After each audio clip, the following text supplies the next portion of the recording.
একটা ভারসাম্যহীন মানুষের কতটা দুঃখ জীবন কষ্ট সে তারাই জানে যারা ভারসাম্যহীন মানুষ।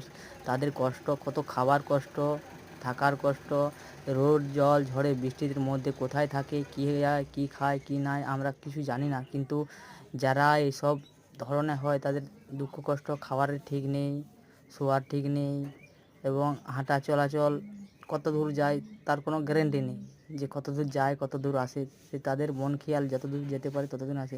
অবশ্যই যারা এই মানুষটাকে চিনতে পারবে অবশ্যই যোগাযোগ করবে। রানীবাঁধে আছে, রানীবাঁধ বাঁকুড়া ডিস্ট্রিক্টের রানীবাঁধ পড়ছে।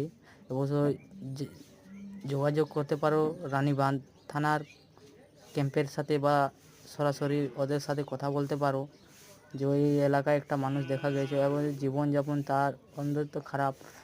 সকাল থেকে খাবার খুঁজছিল, খাবার দেয়নি, কিন্তু আমি খাবার জোগাড় করে দিয়েছি। আমি কিনে কিনে দিতে পারিনি, আমার কাছে টাকা থাকেনি সেরকম।